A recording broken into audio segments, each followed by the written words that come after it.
প্লেটোর সৃষ্টিতত্ত্ব, যেটাকে বলা হচ্ছে কসমোলজি। প্লেটো এই সৃষ্টিতত্ত্ব সম্পর্কে কিভাবে তার মতবাদ ব্যক্ত করেছেন সেইটা আজকের আমি আলোচনা করব। সত্তা এবং অসত্তার উল্লেখ করার জন্য প্লেটোর মতবাদ দ্বৈতবাদে পরিণত হয়েছিল। দ্বৈতবাদে দুটো সত্তার সম্পর্ককে সহজে ব্যাখ্যা করা যায় না এবং প্লেটোর পক্ষেও তা সম্ভব হয়নি। যেহেতু সত্তা এবং অসত্তা সম্পূর্ণভাবে বিপরীত, তাই এদের মধ্যে সম্পর্কটা স্বীকার করাটা সম্ভব না। কিভাবে দুটো ভিন্ন এবং বিরুদ্ধধর্মী সত্তার উৎকৃষ্ট এবং অপকৃষ্ট সত্তার সম্বন্ধের মাধ্যমে জগতের উৎপত্তি হয়, এই বিষয়টা অর্থাৎ তিনি যে সৃষ্টিতত্ত্ব সম্পর্কে যে ব্যাখ্যা করতে চেয়েছেন, প্লেটো সেটা অতিকল্পনা বা অতিকথনের একটা সাহায্য নিয়েছিলেন তিনি। এর ফলে দেখা যাচ্ছে প্লেটোর যে সৃষ্টিতত্ত্ব সেটা বিজ্ঞানসম্মত বা দর্শনসম্মত হতে পারেনি, তাই সেখানে একটা অসুবিধার সৃষ্টি হয়েছে। প্লেটোর মতে সৎ বস্তুর ধারণা নিত্য এবং অপরিণামী। এই প্রকার অপরিণামী সত্তার পরিবর্তনের মাধ্যমে বিশ্বের উৎপত্তিকে ব্যাখ্যা করতে গেলে স্ববিরোধিতা দেখা দিচ্ছে, কেননা সেখানে বলতে হচ্ছে যে সত্তা একই সঙ্গে পরিণামী এবং অপরিণামী, সেটা কিভাবে সম্ভব? আবার সত্তা এবং অসত্তার একটা অন্যটার বিরুদ্ধ স্বভাবের হওয়ার জন্য তাদের মধ্যে যে সম্পর্ক, সেটাও কখনো যুক্তিসম্মতভাবে ব্যাখ্যা করা যাচ্ছে না। এই সব কারণে প্লেটোর যে বিশ্বতত্ত্ব বা সৃষ্টিতত্ত্ব সেটা অতিকথনের সৃষ্টি করেছে এবং প্লেটো নিজেও তিনি এই ব্যাপারে অবহিত ছিলেন যে তাঁর এই ব্যাখ্যা কিন্তু সকলে মেনে নেবে না। প্রথম যে অতিকল্পনাটা করেছিলেন তিনি, সেটা হলো ঈশ্বররূপী এক জগৎ পরিকল্পকের, অর্থাৎ ডেমিয়ার্জের কল্পনা। ছুতোর যেমন একটা পরিকল্পনা অনুসারে উপাদান কাঠ ইত্যাদি সংগ্রহ করে টেবিল তৈরি করে, পরিকল্পক রূপে ঈশ্বরও তেমনি একদিক থেকে ধারণা এবং অন্যদিকে আকারহীন জড় থেকে জগতের উৎপত্তি ঘটিয়েছেন। ঠিকভাবে যদি বলা হয় তাহলে দেখা যাচ্ছে যে ঈশ্বর জগতের স্রষ্টা নন, তিনি পরিকল্পক মাত্র। তিনি সৎ বস্তুর ধারণা এবং অসত্তা জড়কে সৃষ্টি করেননি, তিনি কেবল অসত্তা জড়তে সত্তার প্রতিফলন ঘটিয়েছিলেন। ঈশ্বর প্রথম অপরিণামী ধারণা এবং পরিণামী জড়কে আশ্রয় করে বিশ্বাত্মা সৃষ্টি করেছেন, যা একই সঙ্গে ধারণার মতো নিরবয়ব আবার জড়ের মতো দৈশিক। এরপর তিনি জড় থেকে আবার চারটি উপাদান বলেছেন, ক্ষিতি, অপ, তেজ, বায়ু। এটা সৃষ্টি করে তাদের মধ্যে বিশ্ব আত্মার তিনি একটা আত্মাবান করে তুলেছেন। সুতরাং আমরা দেখতে পাচ্ছি যে প্লেটোর বিশ্বতত্ত্বে বিশ্ব আত্মার অবস্থান হলো সত্তা এবং অসত্তার মধ্যবর্তী অবস্থাটা।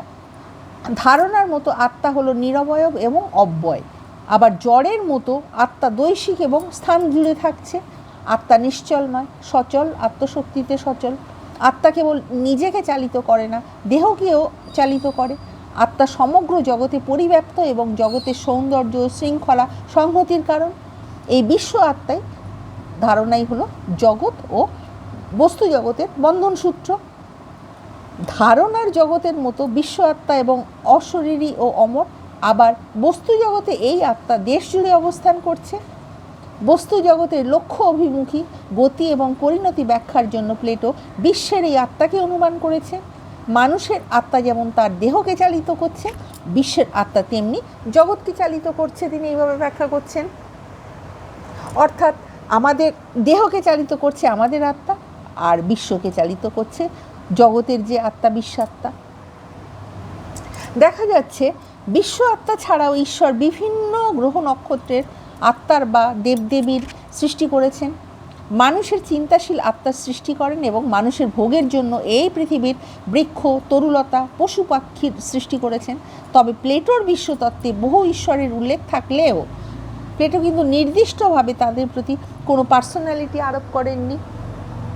প্লেটোর বিশ্বতত্ত্ব অনুযায়ী বা সৃষ্টিতত্ত্ব অনুযায়ী সেটা দেখা যায় যে সেটা বিজ্ঞানসম্মত না হলেও জগতের উৎপত্তির ব্যাখ্যায় তিনি যে চারটে কারণের উল্লেখ করেছেন তা পরবর্তী দর্শন চিন্তাকে বেশ কিছুটা প্রভাবিত করেছিল, এরকম বলা চলে। প্রথমটা হলো ডেমিয়ার্জি বা ঈশ্বর।